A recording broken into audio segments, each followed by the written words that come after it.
membangun musola atau masjid, ya bisa dikatakan musola itu masjid kecil lah ya. Masjid, kalau masjid itu biasanya untuk Jumatan gitu ya. Itu yang jelas kalau dari harta yang halal pahalanya besar. Karena ada hadis Nabi mengatakan man banalillahi masjidan banallahu lahu baitan fil jannah.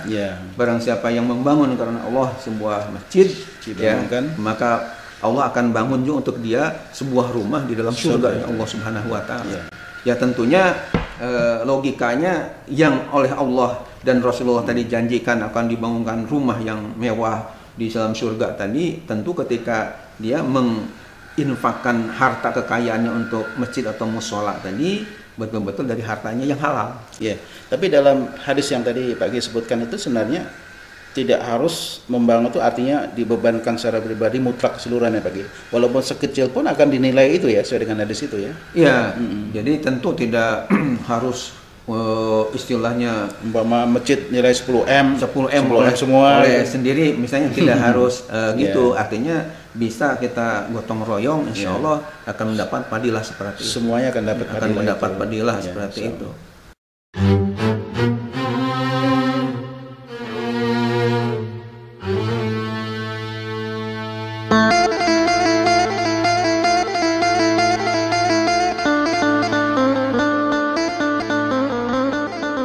Assalamualaikum warahmatullahi wabarakatuh. Waalaikumsalam warahmatullahi wabarakatuh. Alhamdulillah rabbil alamin. Allahumma sholli ala sayyidina Muhammadin wa ala alihi wa sahbihi ajma'in. Amma ba'du. Pemirsa yang Allah muliakan, alhamdulillah kita berjumpa kembali di kajian ilmu yaitu umat bertanya, ulama menjawab. Insya Allah kajian di episode ini insya Allah kita akan membahas tentang tema uang hasil undian harapan digunakan untuk membangun musola. Saya ulang lagi, kita akan membahas satu tema yaitu uang hasil undian harapan digunakan untuk membangun musola. Pemirsa yang Allah muliakan, insya Allah kajian ini akan dibimbing langsung oleh murabi kita yaitu Dr. Kiai Haji Ahmad Dimyati Badruzzaman. Beliau adalah pimpinan Pondok Pesantren Modern Darus Sholihin yang ada di daerah Bedahan, Sawangan, Kota Depok, ya, Jawa Barat, Indonesia, ya. Dan beliau juga sekaligus sebagai Ketua Umum Majelis Ulama Indonesia Kota Depok, dan beliau juga sebagai dosen pasca sarjana di Institut Ilmu Al-Quran Jakarta, dan sekaligus beliau juga sebagai Mufti di NRA Group Travel Haji dan Umroh Jakarta. Baik pemirsa, insya Allah Pondok Pesantren Modern Darus Sholihin masih menerima santri untuk SMPIT dan Madrasah Aliyah. Bagi putra-putrinya, Bapak Ibu sekalian yang belum masuk atau ingin masuk di Pondok Pesantren, kami masih menerima insya Allah diakhiri sampai akhir bulan Juli tahun 2021 ini insya Allah. Mudah-mudahan yang kami bimbing nanti putra-putrinya insya Allah akan menjadi putri atau putra-putri yang soleh dan solehah. Amin. Amin ya Allah ya Rabbal Alamin. Assalamualaikum Pak Gi. Waalaikumsalam warahmatullahi wabarakatuh. Sehat Pak Gi? Alhamdulillah. Pak Gi, insya Allah hari ini kita akan meneruskan kajian kita, yaitu kajian tentang masalah undian harapan Pak Gi. Cuman masalah undian harapan ini kan memang sudah lama ya kejadiannya. Jadi mungkin ini identik sama masalah judi ya Pak Gi. Masalah perjudian. Baik, jadi insya Allah hari ini kita akan membahas tentang uang hasil undian harapan digunakan untuk membangun musola. Sebelum ini kita bahas lebih lanjut Pak Gi, dipersilakan untuk menyapa pada pemirsa. Baik. Assalamualaikum warahmatullahi wabarakatuh. Waalaikumsalam warahmatullahi wabarakatuh. Alhamdulillah. Alhamdulillahi wahdah. Wassalatu wassalamu ala man la nabiyya ba'dah wa ala alihi wa ashabihi wa man tabi'ahu wa mawalah wa la hawla wa la quwwata illa billah. Allahumma ja'alna khairan mimma yazunnun wa la tu'akhidna bima yaqulun waghfir lana lima la ya'lamun. Amin ya Allah ya rabbal alamin. Pak Andre yang saya hormati, pemirsa yang dimuliakan Allah, alhamdulillah syukurillah kita bisa berjumpa lagi walaupun lewat online ya dalam rangka dakwah Islamiyah dengan metode tanya jawab. Mudah-mudahan tentunya ini akan bermanfaat ya, akan memberikan pencerahan kepada umat Islam baik yang ada di Indonesia maupun di luar Indonesia. Amin ya Allah ya Rabbal Alamin. Dan tadi juga sudah disinggung oleh Bapak Andre, bagi putra-putrinya yang mungkin sekarang masih mencari-cari tempat untuk belajar, Insyaallah Pondok Pesantren Modern Darus Sholihin di dalamnya ada SMP Islam Terpadu dan juga ada Madrasah Aliyah, masih menerima ya putra-putri Bapak Ibu yang ingin mondok di pondok pesantren kami. Mudah-mudahan kami mendoakan putra-putrinya menjadi putra-putri yang soleh dan solihah. Amin. Bahkan menjadi hafid dan hafizah. Amin ya Allah ya Rabbal Alamin. Mungkin langsung dibacakan aja Pak Haji Andre. Pertanyaannya bagaimana? Silakan. Baik, terima kasih Pak Haji. Ya, baik pemirsa, kita langsung ke tema kita hari ini adalah uang hasil undian harapan digunakan untuk membangun musola. Pertanyaannya, seorang mendapat undian harapan semacam Porkas, SSB, dan SDSB, lalu sebagian hasilnya digunakan untuk membangun musola. Apakah amalnya itu akan diterima oleh Allah? Bagaimana pula hukumnya? Begitu bertanya Pak. Yeah. Jadi ini masalah judi-menjudi ini bagaimana kalau untuk membangun musola gitu Pak? Jadi baik, silakan Pak Andre yang saya hormati, pemirsa yang budiman yang dimuliakan Allah. Jadi inti pertanyaannya tadi, kalau misalnya ada seseorang yang katakanlah main perjudian, ya di sini istilahnya ada undian, ya ada undian undian harapan ya. Iya. Ya, yang populer dalam istilah fuqaha itu dengan istilah ya nasib. Jadi di dalam buku Umat Bertanya Ulama Menjawab ini saya sudah bahas ya, jawab bahwa undian harapan populer di kalangan fuqaha mutaakhirin. Artinya fuqaha itu jamak dari ahli-ahli fikih. Ulama-ulama ahli fikih jamannya fuqaha ya, seperti ahli hadis namanya muhaddisin atau ahli tafsir mufassirin. Nah, fuqaha ini jamak dari faqih, orang ahli fikih. Sementara mutaakhirin artinya yang ulama kontemporer ya, ulama ahli fikih kontemporer. Istilah undian harapan itu diistilahkan dengan ya nasib ya, al ya nasib bahasa Arab. Merupakan salah satu bentuk perjudian atau dalam bahasa Arabnya atau istilah Al-Quran al-maisir, itu namanya perjudian. Hukumnya haram sebagaimana tertera dalam Al-Quran surah Al-Maidah ayat 90. Jadi maksudnya undian harapan itu yang dulu ya, karena buku ini ditulis pada zaman dulu ada istilah Porkas, SSB dan SDSB. Ya, itu adalah bahasa Arabnya undian harapan itu dengan ya nasib, di mana ya nasib ini disamakan oleh ulama atau fuqaha mutaakhirin, ahli-ahli fikih, ahli-ahli hukum Islam kontemporer dengan disamakan hukumnya dengan maisir. Al-maisir itu sendiri artinya perjudian yang telah dijelaskan hukumnya haram ya, dilarang oleh Allah dengan keras yang terdapat dalam surah Al-Maidah ayat 90. Kemudian saya di sini kemukakan bahwa undian harapan semacam lotre, Porkas, SSB dan SDSB hukumnya haram karena termasuk jenis judi. Seorang ulama terkenal namanya Profesor Dr. Muhammad Yusuf Al-Qardawi. Di dalam kitabnya yang diberi nama Al-Halal wal Haram fil Islam, beliau berfatwa sebagai berikut, ya. Al-yanasibu darbun minal kimar. Wa ma summiya bil yanasib huwa launun min alwanil kimar.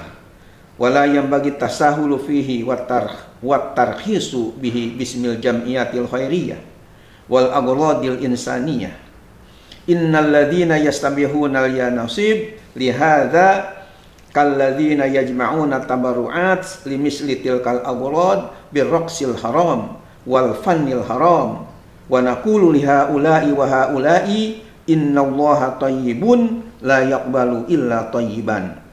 Ini ada dalam kitab Al-Halal wal Haram fil Islam halaman 321 sampai 322. Artinya undian harapan adalah salah satu bentuk perjudian. Apa yang disebut dengan ya nasib atau undian harapan merupakan salah satu bentuk dari macam-macam perjudian. tidak dibenarkan mempermudah dan memperbolehkannya atas nama yayasan bantuan sosial atau kebaikan dan tujuan kemanusiaan. Sesungguhnya orang-orang yang membolehkan undian harapan karena dasar ini tidak ada ubahnya dengan orang-orang yang mengumpulkan dana untuk maksud tersebut dengan mengadakan pertunjukan tarian dan kesenian yang haram. Kepada mereka kami patut berkata, sesungguhnya Allah itu zat yang maha suci, ia tidak akan menerima kecuali yang halal. Ini adalah fatwa yang tegas dari namanya Profesor Dr. Syekh Muhammad Yusuf Al-Qaradawi dalam kitabnya Al-Halal wal Haram fil Islam, halaman 321 sampai 322. Kemudian untuk memperkuat pendapat Yusuf Qaradawi tadi, saya juga tambahkan dengan fatwa daripada Syekh Dr. Asy-Syarabasi ya dalam kitabnya Yas'alunaka Fiddin wal Hayat.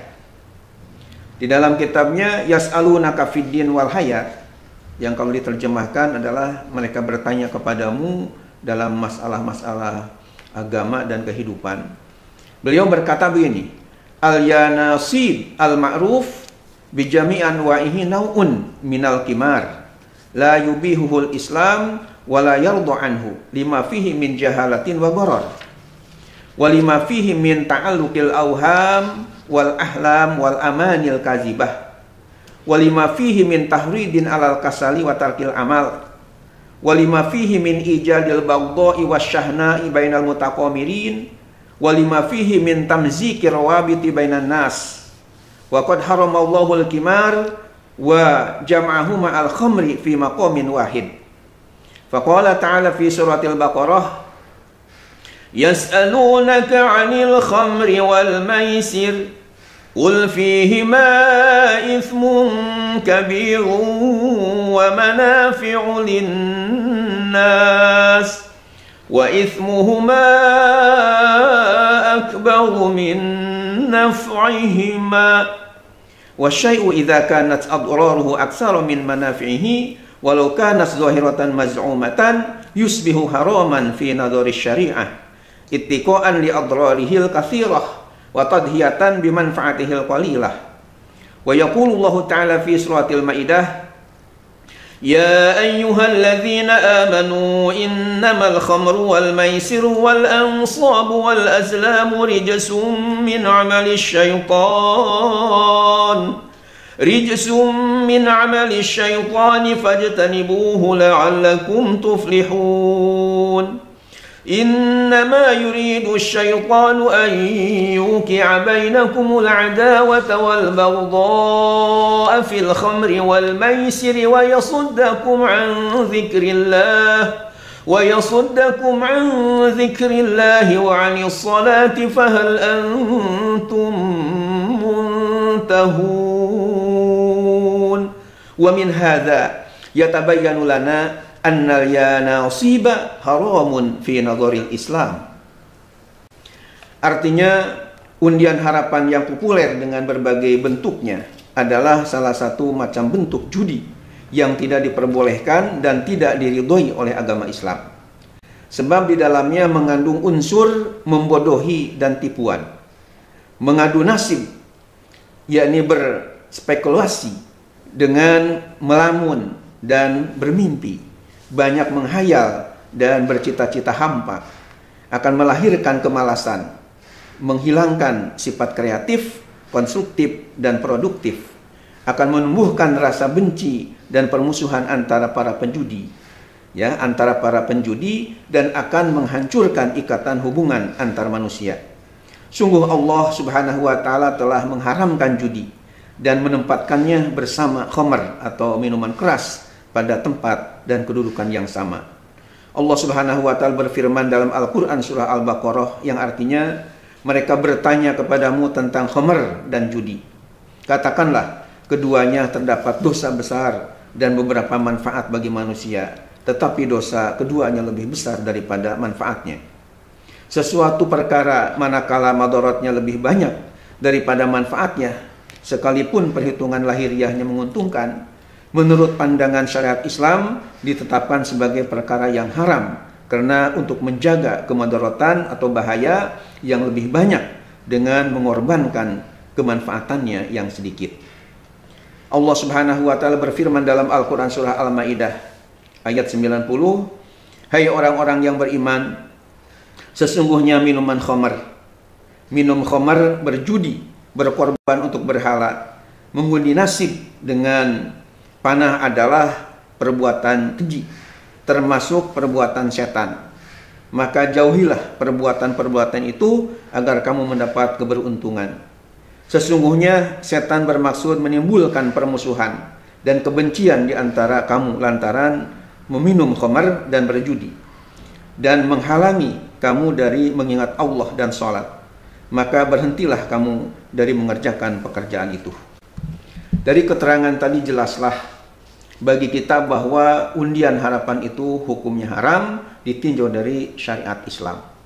Demikian Asy-Syarabasi, seorang ulama besar dari Al-Azhar universitasnya dari Kairo, Mesir, dari Universitas Al-Azhar, di mana beliau telah menjelaskannya dalam kitabnya yang diberi nama adalah Yas'alunaka Fiddin wal Hayat, ada di juz kelima halaman 151 sampai 152. Kalau sudah nyata undian harapan itu termasuk judi, berarti uang yang dihasilkan dari undian harapan adalah haram. Allah Subhanahu wa taala tidak akan menerima amal baik seseorang yang bersumber dari harta yang haram. Ini berkaitan dengan masalah ini ada dua hadis yang saya kutipkan, ya Pak Andre dan Pak Mirsa yang dimuliakan oleh Allah Subhanahu wa taala. Yang pertama hadis riwayat Imam Muslim dari sahabat Abu Hurairah, Rasulullah bersabda, "Ma tasaddaqu ahadun bi shadaqatin min thayyibin wa la yaqbalullaha illa thayyiba illa akhadhaha rahman bi yamini." Artinya Rasulullah bersabda, tiada seorang pun yang bersedekah dengan suatu sedekah dari harta yang halal, melainkan Allah bersifat Rahman akan mengambilnya dengan tangan kanannya, dalam arti Allah benar-benar akan menerimanya. Kalau misalnya bersedekah daripada harta yang halal, itu oleh Allah akan diterima, ya, dengan sungguh-sungguh akan diterima oleh Allah, tentu akan dibalas yang berlipat ganda oleh Allah.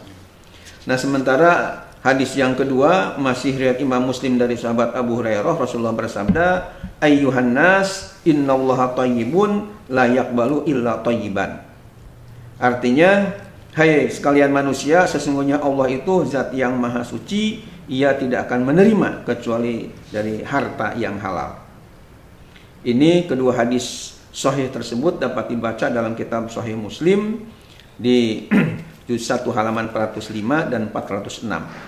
Ya, di dalam kitab Syarah Sahih Muslimnya ada di dalam juz ke-7 halaman 98 dan halaman 100. Kemudian perlu juga dikemukakan di sini bahwa Imam Nawawi, seorang ulama ahli tafsir dan hadis, mengatakan setelah mengutip hadis dari Sahih Muslim tadi, kemudian beliau memberikan komentar dengan berkata, "Wa fihil hasu alal infaq minal halal wan nahyu anil infaq min ghairihi."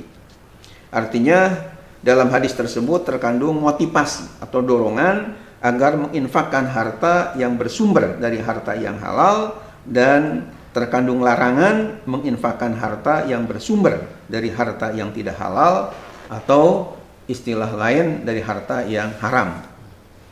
Dari penjelasan tadi bisa diambil kesimpulan bahwa yang pertama, dana untuk pembangunan mushola ya harus bersumber dari harta yang halal. Jadi maksudnya Pak Andre, kalau misalnya ada masyarakat yang mau membangun mushola, termasuk tentu juga masalah ya masjid ya, tempat ibadah lah, itu usahakan dari tentunya harta yang betul-betul halal. Ya, jangankan yang haram itu, yang syubhat pun. Kan harta itu Pak Andre ada yang halal, ada yang haram, ada yang syubhat.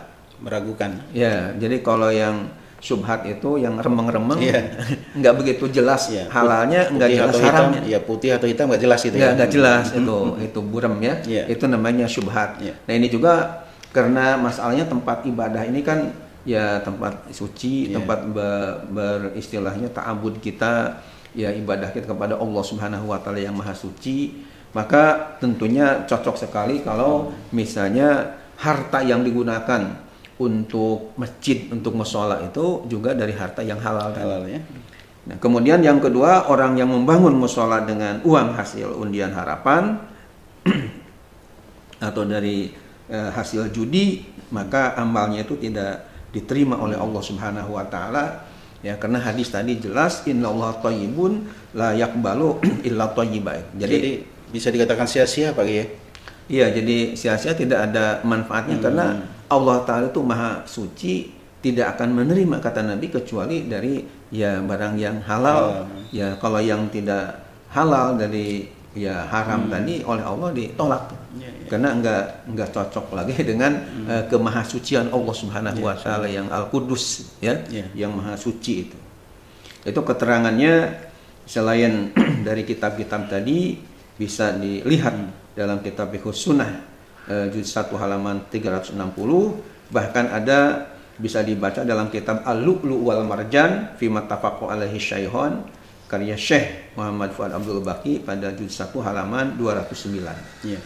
Ya, jadi intinya Pak Haji Andre dan pemirsa yang dimuliakan oleh Allah Subhanahu wa taala, kaitan dengan pertanyaan tadi, apakah misalnya ketika seseorang dapat undian harapan atau katakanlah dapat judi, hasil judi, ketika ingin sebagiannya untuk disumbangkan atau diinfakkan ya, dijariahkan untuk membuat musola atau masjid, ya bagaimana diterima atau tidak? Jadi jawabannya tadi sudah jelas, itu tidak akan diterima oleh Allah Subhanahu wa taala, dan orang tersebut ya tidak ada istilahnya pahalanya. Tidak dapat pahala karena ditolak, yakni tidak diterima oleh Allah Subhanahu wa taala. Jadi intinya kita kalau mau berimpak sedekah untuk rumah Allah, masjid, mushola itu memang harus benar-benar sumbernya ya Pak ya. Sumber yang harus kita sumbangkan terus, yakin banget itu adalah harta yang halal. Ya, yang remang-remang pun nggak boleh gitu ya. Ya, diusahakan yang remang-remang pun, yang syubhat tadi nggak kita gunakan, tapi yang betul-betul usaha kita yang halal. Itu yang akan diterima. Dan bagi orang yang membangun mushola atau masjid, ya bisa dikatakan mushola itu masjid kecil lah ya. Masjid, kalau masjid itu biasanya untuk Jumatan gitu ya. Itu yang jelas kalau dari harta yang halal pahalanya besar. Karena ada hadis Nabi mengatakan man banalillahi masjidan banallahu lahu baitan fil jannah.